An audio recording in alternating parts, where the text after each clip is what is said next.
म्हणजे त्यांच्या लग्नामध्ये विघ्न येऊ नये, की मी कुठल्या तरी एका रँडम मुलासोबत आहे आणि ते गैरसमज नको व्हावा म्हणून मी श्वास हे करून मी खाली जाते पाण्याखाली आणि मग तिथेच म्हणजे आता इथे नशीब तो नाहीये माझ्या असं थंडक असते ना ती मिळते मला. कारण की आमचं ऑफ स्क्रीन नातं पण असंच आहे म्हणजे मी आणि तो असे टॉम अँड जेरी सारखेच भांडत असतो किंवा तो जेव्हा सीन होता ना जेव्हा तो फेकतो माझं ते ॲप्लिकेशन आणि मी साईन करत असताना वगैरे तेव्हा त्याला खूप मजा येत होती की पहिल्यांदा मी हिला गप्प केलंय. शर्वरी आणि चिन्मयीमध्ये काय साम्य आहे मला तू सांग. मला असं वाटतं सगळं साम्य आहे. भांडणं तर साम्यच साम्य. भांडणं म्हणजे भांडते ना, नोकझोक तर होतेच ना. हो. हॅलो नमस्कार फ्रेंड्स, मी मज्जा चिंडलम सनई चौगडे या मालिकेच्या सेटवर आली आणि तुमच्या आवडती शर्वरी माझ्यासोबत आहे. शर्वरी कशी आहे? नमस्कार, मी खूप मस्त आहे आणि छान वाटलं परत तुम्हाला भेटून. इट्स मज्जा टीमला. हो, पण आत्ता आम्ही बघतोय की खूप वेगळा सिक्वेन्स सध्या मालिकेत सुरू आहे. एकीकडे तू बहिणीच्या साखरपुड्यासाठी वाटतं कष्ट करते आणि एक्स्ट्रा पेमेंट मिळवण्याचा प्रयत्न करते आणि एकीकडे बहिणीचा साखरपुड्यात काही विघ्न येणार आहे असंही आम्हाला थोडंफार कळतंय. नेमकं काय घडतंय आता खरं? नेमकं काय घडतंय या प्रश्नाचं उत्तर मला असं वाटतं टेलिकास्टमध्येच कळेल सगळ्या प्रेक्षकांना.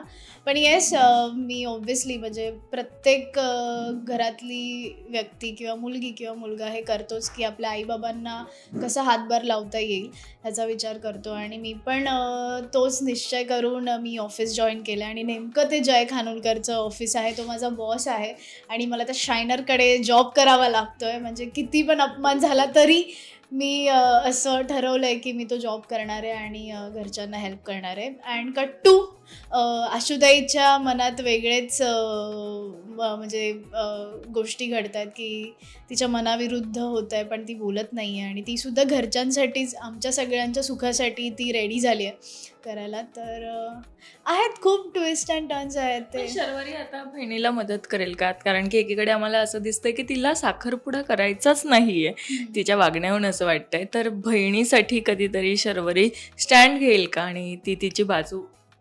ऑफकोर्स म्हणजे जेव्हा अजून तरी मला माहीत नाही आहे की तिच्या मनात काय घालमेल सुरू आहे, पण जेव्हा मला कळेल ती गोष्ट अनफोल्ड होईल तेव्हा नक्कीच शर्वरी तिच्या बहिणीच्या पाठीशी उभी राहील.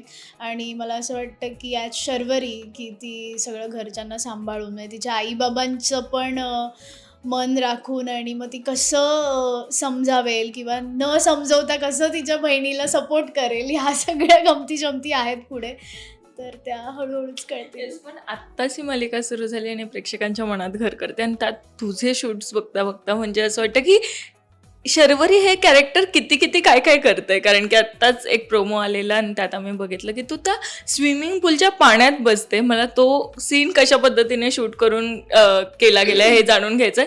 कारण की तू बसते आणि त्यातच तुला चक्कर येते की काहीतरी होतं. म्हणजे माझं मी त्यात म्हणजे असावरी ताईला जो गौतम आहे जो फियांसे होणार आहे, जर तो आम्हाला घेऊन गेला असतो तर आम्ही ते शूटिंग ठाणा क्लबमध्ये केलं आहे. म्हणजे हॅट्स ऑफ टू मनस्वी आमची जी प्रोड्युसर आहे क्रिएटिव्ह, तिने सगळं ते मॅनेज केलं आहे आणि आम्हाला तिथे शूट करायला मिळालं. नाईट शूट केलं आम्ही तिथे आणि मला खरंच स्विम करता येत नाही पण तरीसुद्धा सगळे असे होते की अरे करलेगी त्याच्यामध्ये. आणि मी ह्याच्या आधी पण वागळेमध्ये केलं होतं असं, त्यामुळे खूप मजा आली ते सिक्वेन्स तो शूट करताना सुद्धा.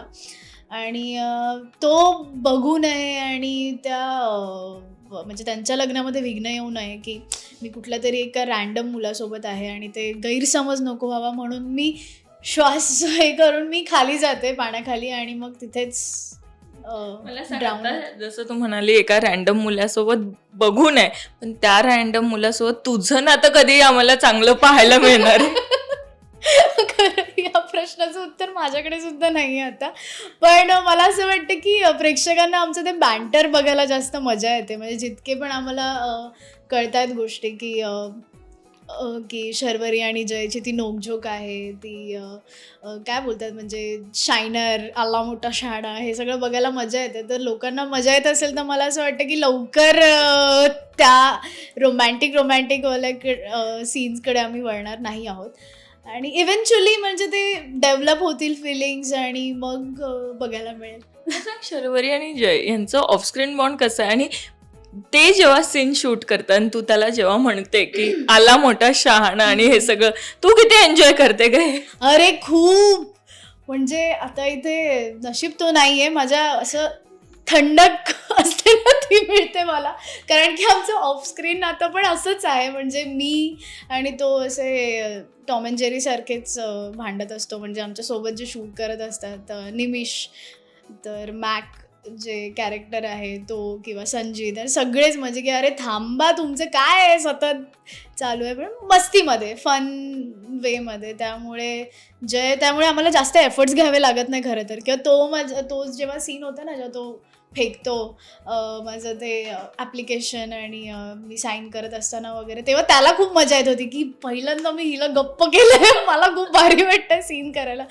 तर अशी मजा मस्ती होत असते सेटवरती. अगदीच. पण ही मालिका जसं मी मगाशीच म्हणाली आत्ता चालल्याने प्रेक्षकांच्या मनात घर केलं आणि आजच एक फॅन सेटवर आलेलं आणि त्या फॅनने तुला एक गिफ्ट दिलं. मला ते गिफ्टही बघायचं आणि मला असं वाटतं माझ्यासोबत ते प्रेक्षकांनाही दाखव. येस, माझी जी फॅन आहे तिने मला ही फोटो फ्रेम दिली बनवून, आणि खूप छान. म्हणजे मी फॉलोसुद्धा करते माझे फॅन पेजेस, कारण की त्यांना तेवढंच एक मोटिवेशन मिळतं किंवा त्यांना तितकंच हवं असते रे ते. म्हणजे मला नेहमी असं वाटतं की ते इतका दिवसातला काही वेळ काढतात, एडिट्स करतात, आणि मग त्यांना त्यांची काय बोलतात थोडीशी कॉम्प्लिमेंट वगैरे दिली तर ते खुश होतात. आणि ती रत्नागिरीवरून आली होती तिच्या पप्पांसोबत खास इथे भेटायला. आधीचा पण शो ती फॉलो करत होती, तर तिने हे शर्वरी परब अशी फ्रेम मला दिली. आणि अजून रत्नागिरीचं हापूस आंबावडी सुद्धा ती घेऊन आली होती. So it's just a sweet gesture. मला सांग हे किती ओव्हरवेल्मिंग आहे का कलाकार म्हणून तुझ्यासाठी? खूप खूप जास्त, कारण की कलाकाराला दुसरं काय हवं असतं, म्हणजे की लोकांचं प्रेम, आणि खास करून फॅन पेजेस जे बनतात ना ते खूप मला खूपच आवडतात रे. मी कधी कधी, म्हणजे मी असं सांगितलं नाही आहे कुठल्या इंटरव्ह्यूजमध्ये, पण आधीच्या शोमध्ये सुद्धा, तर त्यांचा एक ग्रुप आहे. मग ते कधीतरी रिक्वेस्ट करतात की मॅम झूम मीटिंग करूया वगैरे, तर मी केलेच सुद्धा त्यांच्यासोबत. असं झूमवरती मीटिंगमध्ये बोलले सुद्धा. ते त्यांचा जो आनंद असतो ना, कारण की असं तर पर्सनली जाऊन भेटू शकत नाही, किंवा ते पण, कारण ते कुठे राहत असतात ते कळत पण नाही मला. कधी कधी तर माझी इच्छा पण असते की त्यांच्या बड्डेला ते जर माझ्यासाठी इतकं करतं, म्हणजे मला कोजागिरीसाठी वगैरे पण केक यायचे, किंवा करवा चौथसाठी वगैरे पण केक यायचे. तर इतकं प्रेम जर मिळत असेल तर कुठल्या कलाकाराला नाही आवडणार. It's really overwhelming. तुझ्या या पूर्ण करिअरमधली एखादी अशी फॅन मुवमेंट जाणून घ्यायची जे तुझ्यासाठी फार स्पेशल होती.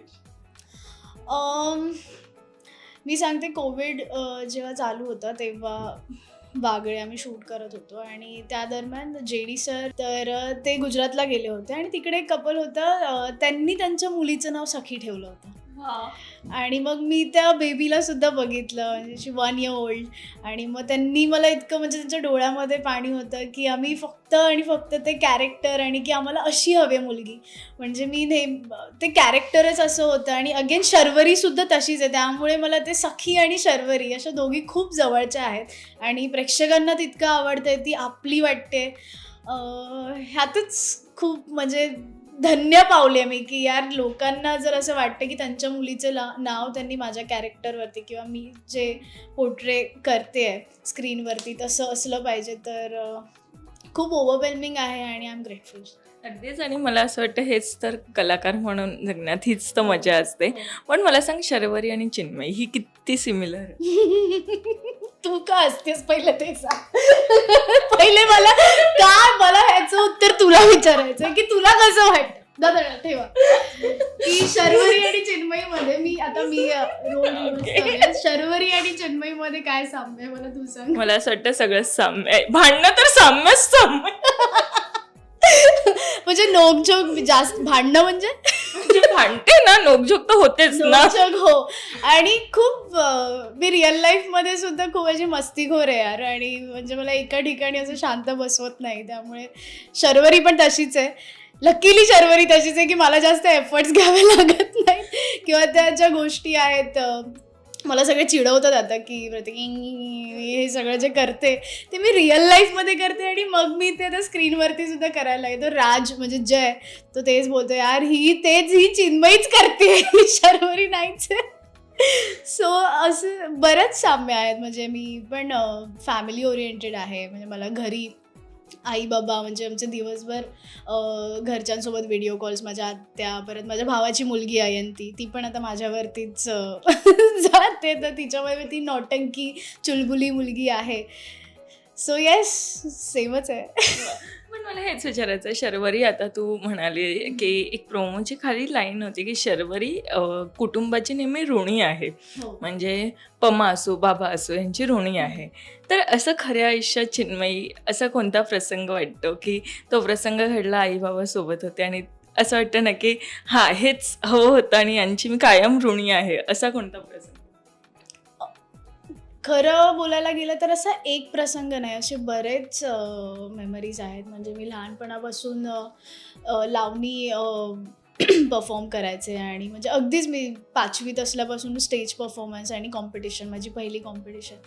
तर तेव्हापासून सगळं आईच करायची. आई आणि बाबा सगळं, म्हणजे मेकअप, हेअर आणि साडी नेसवणं, नऊवारी वगैरे.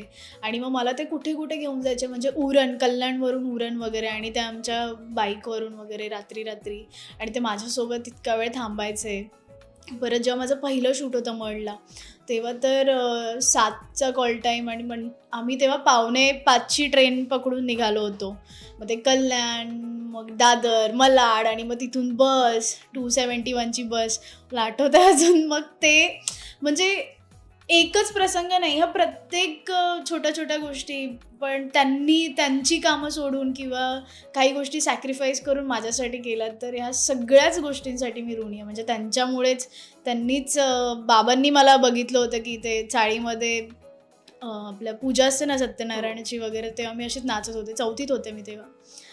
तर ते बघून त्यांनी की हिला डान्स क्लासला, तर मला असं वाटतं की मी त्या मोमेंटसाठी पण खूप ऋणी आहे की त्यांनी ते बाळाचे पाय पाळण्यात दिसतात तसं मला बाबांनी बघितलं आणि लगेच मला डान्स क्लासला टाकलं की, आणि मी लावणी, माझे जे सर आहेत संतोष जाधव म्हणून, त्यांच्याकडे, आणि त्यांच्यामुळे मग तो पूर्ण प्रवास सुरू झाला. मग ते लावणी, मग एक्सप्रेशन, आणि मग त्यानंतर मग हळूहळू त्यांनी मला कधीच अभ्यासासाठी प्रेशराईज नाही केलं, कारण माहितीच होतं की अभ्यास करून पण ही काय करणार आहे. तर त्यांच्या ड्रीम किंवा त्यांनी माझ्यासाठी बघितलेली स्वप्न किंवा त्यांना ज्या काय बोलतात, त्यांना जिथे मला बघायचं आहे, तर मी सुद्धा त्याच गोल्सने, मग त्या गोल टुवर्ड्स जायला लागले की येस, मला हेच करायचं. म्हणजे मला ह्याच्या आधी पण कोणी विचारलं की ह्याच्या व्यतिरिक्त काय, तर मला नाही वाटत की मी काय करू शकले असते. म्हणजे थँक्स टू देम, माझे पेरेंट्स आणि माझं अख्खं कुटुंबच, कारण की आमच्या घरात सगळेच असे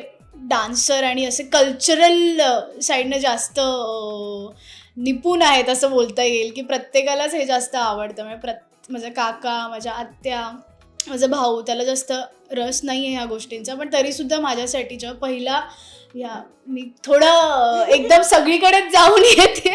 म्हणजे माझ्यासाठी बेस्ट मोमेंट अजून एक सांगते. आईबाबांचं तर आहेच, पण माझ्या दादाने आत्तापर्यंत खूप सिलेक्टिव्हली, अगदीच, एक तर तो बघत नाही जास्त, आणि बघितलं की असं जास्त कॉम्प्लिमेंट आपले भाऊ तर देत नाही, पण तो मेसेजचा स्क्रीनशॉट काढून ठेवला मी, जो उगाच चॅट वेट गेलं तर. जेव्हा हा फर्स्ट एपिसोड जेव्हा टेलिकास्ट झाला, तर त्याचा मेसेज होता की भाई साहब, एवढी ॲक्टिंग कधी शिकलीस तू? असा त्याचा तो एक मेसेज आहे. खूप भारी, खूप भारी, मस्त कॅरेक्टर आहे, असं त्याने स्वतःहून भरभरून न विचारता. तर तो पण मोमेंट माझ्यासाठी होता की बाप रे, दादाकडून कॉम्प्लिमेंटमध्ये बस बस बेस्ट झालाय म्हणजे एपिसोड, असं होतं ते. हो, पण मला सांग की आत्ता पुन्हा एकदा मालिकेबद्दल विचारते. आता बहिणीचा साखरपुडा आहे आणि शर्वरीची किती तयारी सुरू आहे आणि प्रेक्षकांना काय सांगायला आवडतं? साखरपुड्याची तयारी म्हणजे मला एकतर मुद्दामून शायनरने त्या मीटिंग लावली आहे, आणि ती फक्त मला जाता नाही यावं आणि मला कसा त्रास होईल यासाठी. पण त्यात पण मी खुरापती दिमाग शर्वरी आणि चिन्मयी की असं कसं जाऊ देत नाही आता, म्हणून मी करते काहीतरी, की मी पण मेल करते की डायरेक्ट मी मीटिंग कॅन्सल मला, असा मेल टाकते. आणि मग ती आता काय होणार आहे ते मला पण माहिती नाही, अजून शूट नाही झालं आहे. सो मी येते डिच्चू मारून ऑफिसमध्ये आणि मग अगेन मी सुद्धा साखरपुड्यामध्ये सामील होईल की नाही हे प्रेक्षकांना बघायला मिळेल. वा, हे सगळं बघण्यासाठी आम्ही खूप उत्सुक आहोत. So thank you so much Chinmayi, आणि खूप छान वाटलं तुझ्याशी गप्पा मारून. खरं बोलतेस? मग असंच बोलणार. मला पण खूप छान वाटलं. असेच येत राहा आणि पुढच्या पण अपडेट्स प्रेक्षकांपर्यंत पोहोचवत राहा. Thank you so much. Thank you. Thank you. Marathi मनोरंजन सृष्टीमधील मालिका, चित्रपट, नाटक तसेच कलाकारांबद्दलच्या नवीन अपडेट्स जाणून घेण्यासाठी नक्की सबस्क्राईब करा इट्स मज्जा मराठी या आपल्या नवीन यूट्यूब चॅनलला.